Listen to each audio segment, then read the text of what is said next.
Cette intervention qui concerne, les nouveaux modes d'organisation du travail, et donc la prévention, des risques psychosociaux par, la négociation collective. Alors concernant, cette, intervention initialement, lorsque, donc on a, soumis, ce panel avec Lauriane, donc je ne l'ai pas coupé tout à l'heure pour, justement, présenter, le panel, je la sentais lancée.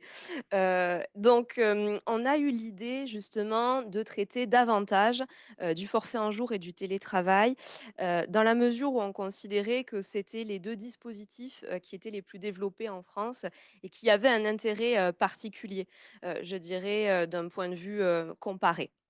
Mais lorsque ensuite, j'ai préparé, l'intervention, je me suis rendu compte, qu'en réalité, et je vais le dire d'emblée, les accords collectifs concernant le télétravail en matière justement, d'intégration, des problématiques de santé et de sécurité sont, réellement en deçà, des, attentes et donc j'ai décidé, d'ouvrir, à, l'ensemble, justement, des types de négociations collectives qui peuvent intégrer, une démarche de santé et de sécurité afin, de prévenir, l'impact des nouveaux modes d'organisation, du travail.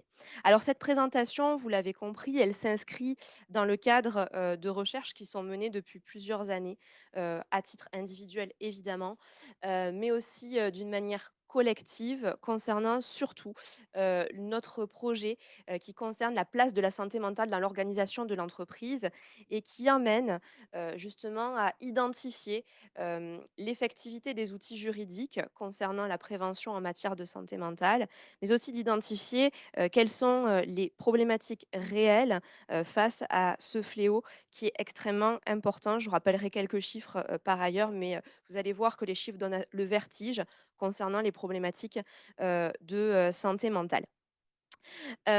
Sur la base, de, ces problématiques, nous avons été amenés à interroger justement les causes de la dégradation de l'état de santé mentale des travailleurs et c'est la raison pour laquelle on essaye de trouver aujourd'hui des leviers, au-delà des constats justement, qui permettent de développer une prévention primaire en matière de prévention, donc des risques psychosociaux, à travers justement des approches qui ont pour objectif de dépasser les limites de l'utilisation de certains outils juridiques et plus spécifiquement le document unique d'évaluation des risques qui, je le rappelle, est un outil obligatoire pour respecter, le manquement à, pour respecter l'obligation de sécurité, pas le manquement à l'obligation de sécurité. Alors avant toute chose, je vais rappeler, simplement quelques chiffres, concernant, en France, le coût du stress au travail, qui a été évalué, donc en 2010, par, l'INRS, donc l'Institut national de la recherche et de, sécurité, sur la base de chiffres, donc qui dataient de 2007. Donc on n'a pas eu, d'autres analyses de l'INRS depuis, pour chiffrer, mais les chiffres correspondent à peu près, à ce que l'on peut identifier au niveau de l'assurance maladie actuellement. Et donc le coût du stress au travail a été évalué entre 1,9 et 3 milliards d'euros, en prenant en considération le coût des soins, l'absentéisme, la cessation d'activité et le décès prématuré. Donc le coût, est énorme, concernant, simplement le stress au travail. Et d'autre part, on a eu, donc une publication très récente, d'un rapport annuel qui a été publié en décembre 2023, sur l'assurance maladie et les risques professionnels, qui a recensé donc un nombre d'accidents du travail qui, je dirais, est assez stable, de manière, globale. Un nombre de développement de maladies professionnelles également qui est stable. Mais en revanche, ce que l'on note, c'est qu'on a une légère augmentation du nombre de maladies professionnelles reconnues pour des pathologies psychiques et là, on voit que le chiffre est en constante augmentation, pour atteindre à peu près, 1 800 reconnaissances, en France, lors des, 2 dernières années, donc chaque année, hein, 1 800, reconnaissances. Ça peut sembler peu en matière, justement de reconnaissance de maladies professionnelles pour troubles psychiques, mais c'est assez élevé dans la mesure où le mécanisme de reconnaissance est complexe, pour, les pathologies, psychiques. Sachant que cela doit être mis en parallèle avec les autres chiffres justement, de l'assurance maladie qui concernent donc le nombre de journées d'arrêt de travail particulièrement le nombre de jours d'arrêt de travail,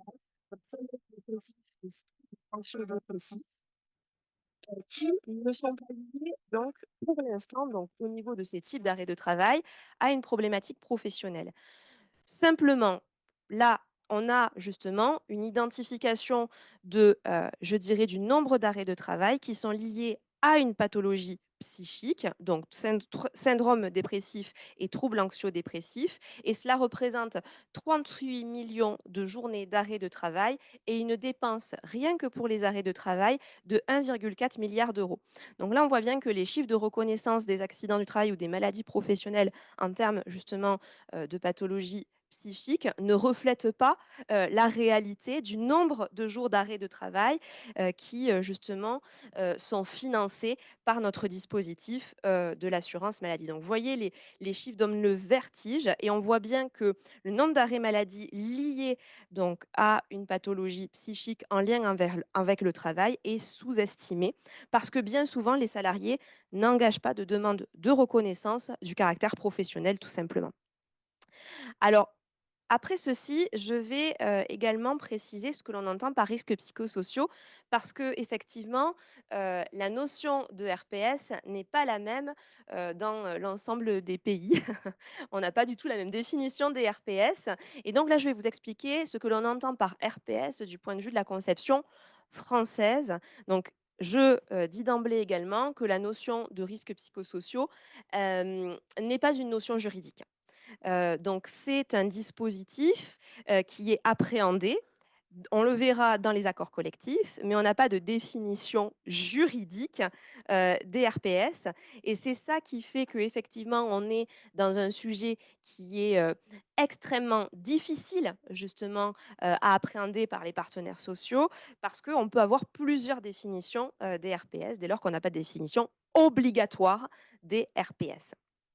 Alors concernant justement les risques psychosociaux, désormais, l'approche qui est utilisée en France, c'est notamment celle qui a été présentée, par, donc le rapport dit Golac, donc qui est, un sociologue et qui a été, donc publié à la suite donc de travaux, d'ampleur qui ont été menés sur les RPS et qui définit donc les RPS comme des risques pour la santé mentale, physique et sociale, donc on n'est pas que sur la santé mentale évidemment, engendrés par les conditions d'emploi et les facteurs organisationnels et relationnels susceptibles d'interagir avec le fonctionnement mental.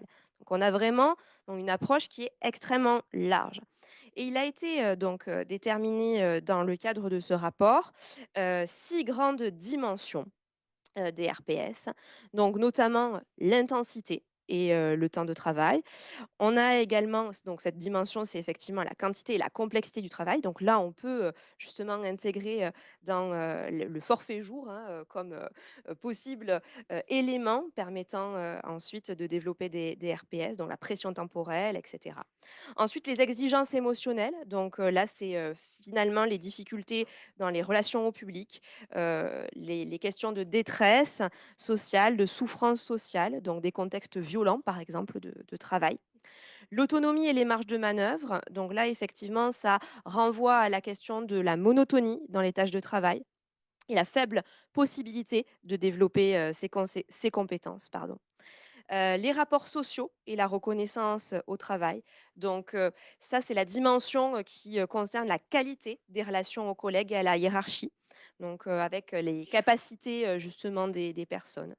Ensuite, les conflits de valeurs. Donc, ça renvoie aux conflits éthiques dans le travail, à la qualité perçue ou comme empêchée ou le travail ressenti comme inutile également dans la tâche de travail. Et ensuite, dernier point, c'est l'insécurité de la situation de travail. Et là, ça renvoie davantage à une notion donc d'emploi, du cadre de travail, du vécu des changements et donc du changement dans les organisations du travail.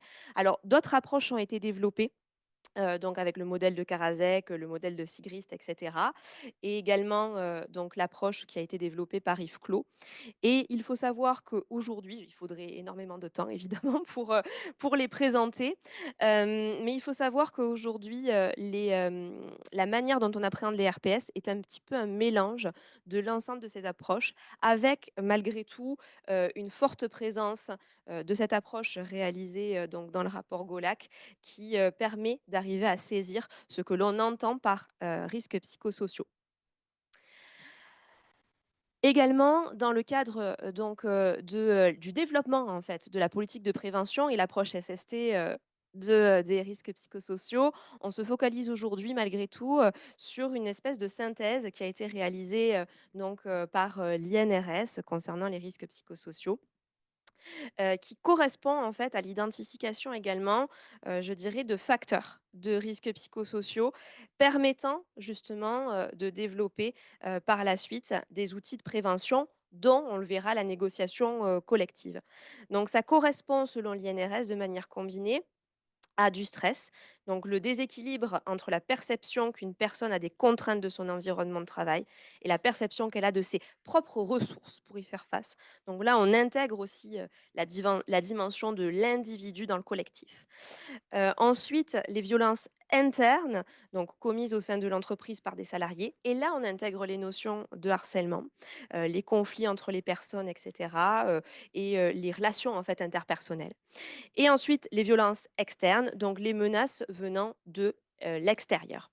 Et toutes ces situations peuvent découler soit de l'activité elle-même ou générées par l'organisation et les relations de travail. Donc ça, c'est vraiment l'approche de l'INRS concernant les risques psychosociaux qui intègre également les différents facteurs que j'ai exposés tout à l'heure dans le cadre du rapport GOLAC.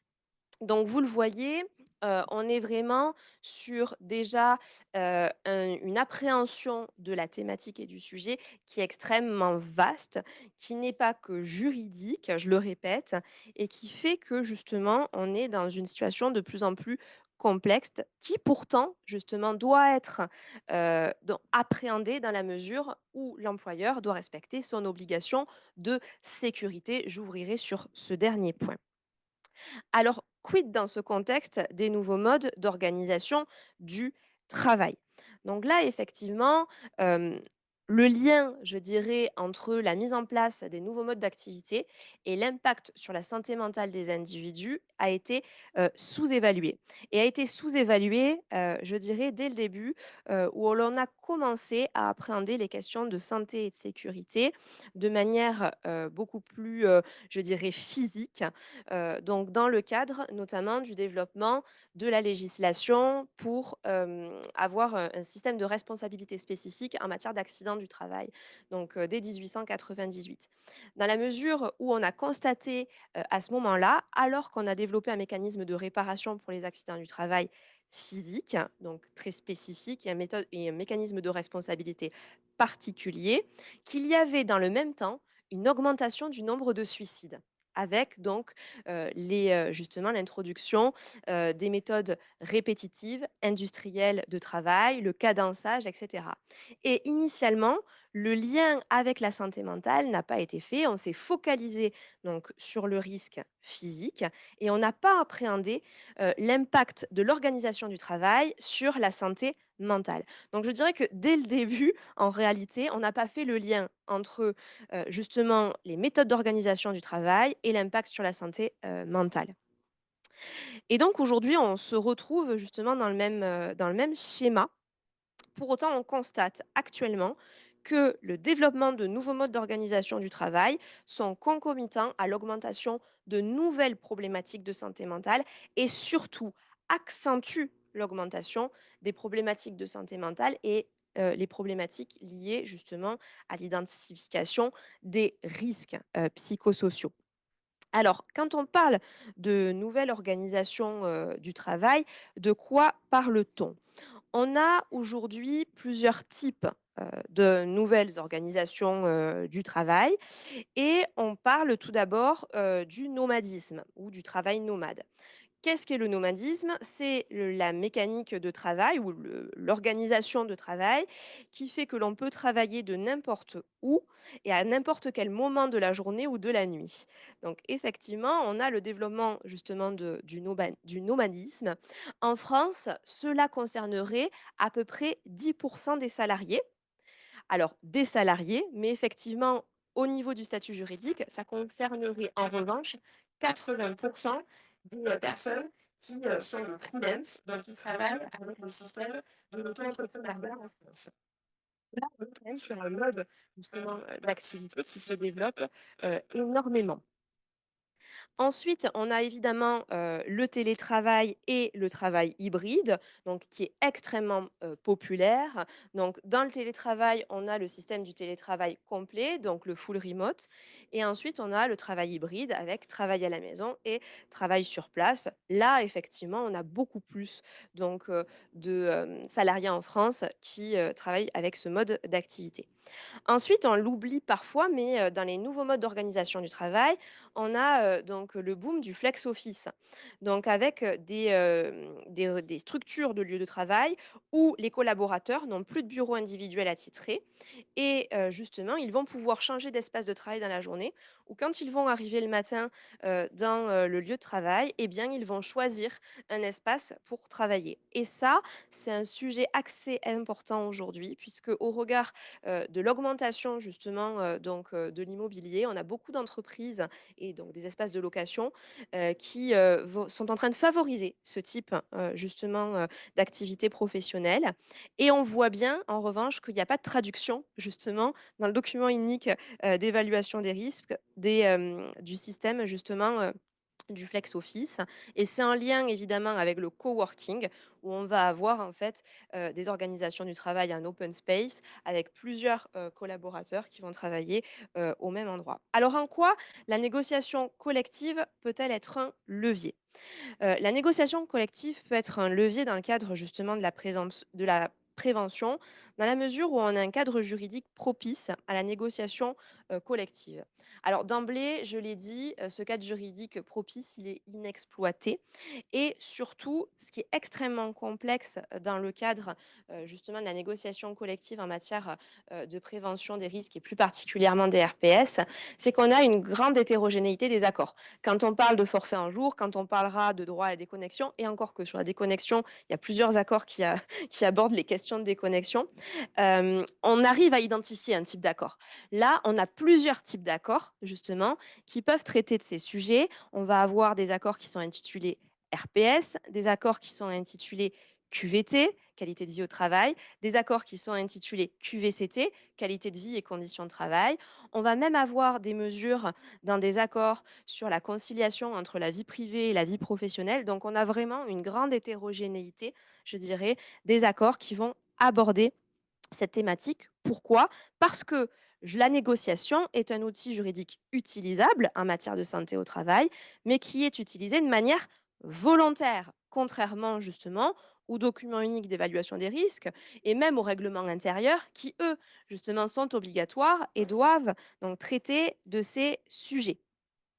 Pourtant, justement, la réforme de 2021, concernant, la réforme en matière de prévention et de santé au travail, a mis en place donc depuis le 31 mars 2022 la possibilité de négocier sur la prévention, notamment à travers, la négociation qui est prévue pour, les accords sur la qualité de vie et les conditions de travail, en intégrant que cette négociation peut également porter sur la qualité des conditions de travail, notamment sur la santé et la sécurité au travail et la prévention des risques professionnels. Elle peut s'appuyer sur les acteurs régionaux et locaux de la prévention des risques professionnels. Donc on a la possibilité justement de négocier sur ce type d'accord.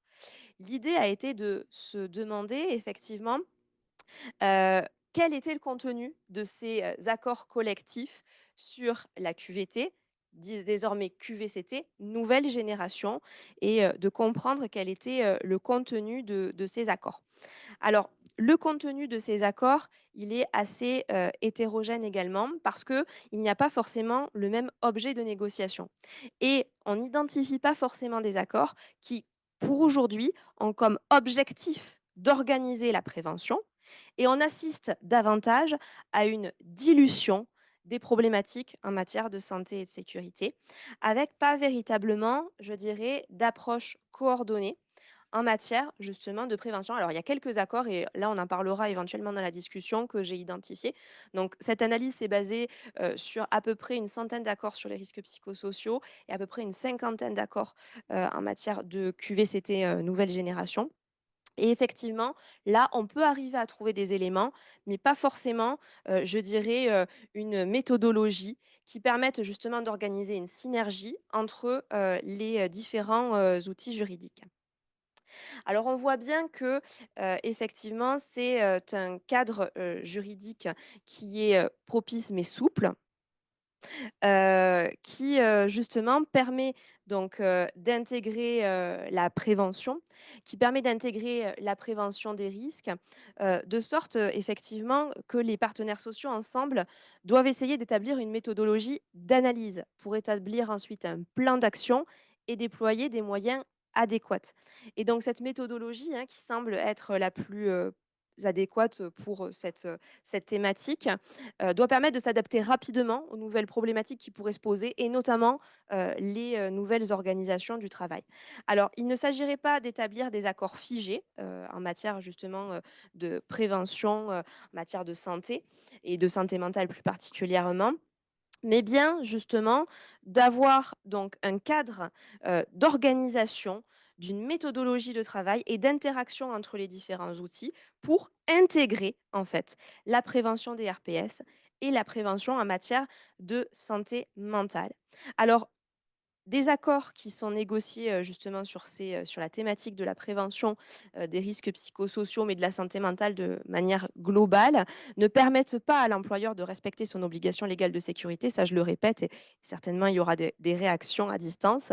Il permet en revanche de mettre en place un cadre conventionnel adapté à la situation de l'entreprise pour déployer justement la politique de prévention et ensuite, de respecter, l'obligation permet aussi d'avoir, justement, une mise en œuvre concertée de la politique, de prévention avec, l'ensemble donc, des, acteurs, du dialogue social, au sein de l'entreprise. Je vais m'arrêter là, mais je vous remercie. J'aurais pu en parler longtemps. Maître Morand, vous Donc souhaitiez intervenir? oui, oui, donc 2 mots si vous voulez, sur les obligations de négocier. D'abord, c'est vrai que pour revenir, au forfait jour évoqué tout à l'heure, l'accord collectif, concernant le forfait jour doit intégrer, un dispositif de droit à la déconnexion. C'est une clause obligatoire. Donc, la question qui se posera bien sûr, sera de savoir si l'accord collectif, ne comporte pas une telle clause, sur le droit à la déconnexion. Est-ce que la Cour de cassation considérera que, dans la mesure où ce dispositif est destiné à participer à la protection de la santé physique et mentale des salariés, est-ce que cette carence dans l'accord collectif sera de nature à invalider l'accord collectif? Ou, si ce n'est pas le cas, quelle pourrait être la conséquence, si on applique un forfait jour aux salariés sans que cette disposition existe? Quel type de réparation pourrait souhaiter le salarié? Avec donc tout le débat qui existe aujourd'hui sur le préjudice, nécessaire ou le préjudice, allégué, approuvé par le salarié. Donc ça, c'est des questions qui forcément risquent d'émerger. Et là, j'ai trouvé, une décision une décision de cour d'appel, donc probablement les choses vont se précipiter dans quelque temps. Toulouse qui a considéré que le salarié devait démontrer un préjudice spécifique et 2 décisions de cour d'appel de 2023, mars et avril 2023, dans lesquelles, les magistrats ont considéré que, en fait, il y avait nullité de la convention individuelle de forfait du fait de ce manquement de l'accord, dans l'accord collectif. Voilà. Donc ça, c'est des questions qui vont se poser, forcément. En dehors de ça, c'est vrai que, quand on regarde le code du travail, on trouve des dispositions sur le droit à la déconnexion dans la négociation obligatoire sur la qualité de vie au travail, QVTC maintenant, où c'est une des dispositions obligatoires de négociation sur cette thématique.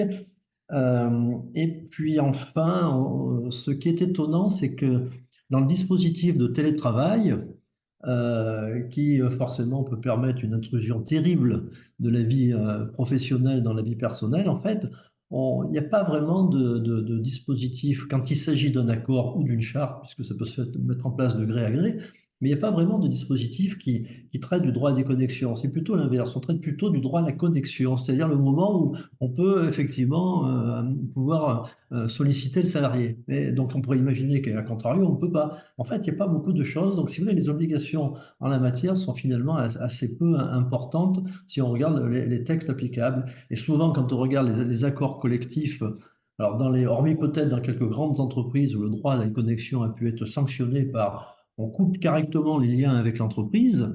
Là, il n'y a plus de possibilité de connexion informatique, mais en dehors de ça, c'est souvent des formules un peu incantatoires du style, si vous recevez un mail en dehors de votre horaire de travail, vous n'êtes pas obligé de répondre.